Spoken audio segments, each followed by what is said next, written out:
ជំរាបសួរលោកគ្រូក៏ដូចជាសួស្តីអ្នកទាំងអស់គ្នានាងខ្ញុំឈ្មោះអ្នកសុវតីរៀននៅថ្នាក់ទី 11A នៅវិទ្យាល័យ A សំរិនពលវានៅថ្ងៃនេះនាងខ្ញុំនឹងមកឆ្លើយសំណួរជីវវិទ្យានៅចំពុកទី 6 មេរៀនទី 2 ថេរលំនឹងដែលបង្រៀនដោយលោកគ្រូស៊ុងចានីសំណួរទី 1 ដោយបណ្ដេចដែលហៅថាថេរលំនឹង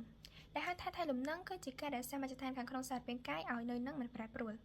សំណួរទី 2 តើមជ្ឈដ្ឋានខាងក្នុងនៃសារពាង្គកាយជាអ្វីមជ្ឈដ្ឋានខាងក្នុងនៃសារពាង្គកាយជាកោសិកាត្រូវបានព័ទ្ធជុំវិញដោយជាលិការាវសំណួរទី 3 តើការត្រួតពិនិត្យថេរលំនឹងចាំបាច់ត្រូវមានអ្វីខ្លះការត្រួតពិនិត្យថេរលំនឹងចាំបាច់ត្រូវរក្សាសីតុណ្ហភាពកម្រិត pH និងប៉ូតង់ស្យាលទឹកឲ្យបានត្រឹមត្រូវនិយត្តកម្មនៃថេរលំនឹងចាំបាច់ត្រូវមានអ្វីខ្លះនិយត្តកម្មនៃកំហាប់ក្លូកូប្រព្រឹត្តទៅដោយខាងក្រោមក្លូកូជាស្ករសំខាន់ដែលដឹកនាំតាមឈាមប្រសិនបើជាស្ករជាតិប្រសិនបើជាស្ករទាបពេកសរីរាង្គផ្សេងៗពិសេ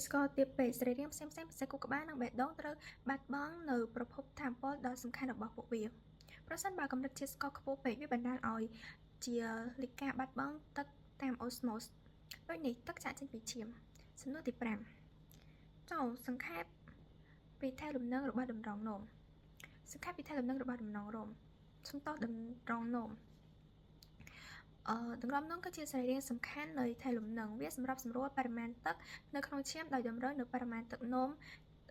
ដែលវាផលិតប្រសិនបើយើងប្រើប្រាស់ធាតុរាវច្រើននោះក្នុងឈាមនឹងមានទឹកយ៉ាងច្រើនពេលនោះតម្រងនោមយើងផលិតទឹកនោមយ៉ាងរាវហើយច្រើនដើម្បីបំបត្តិចោលនៅទឹកដែលលើស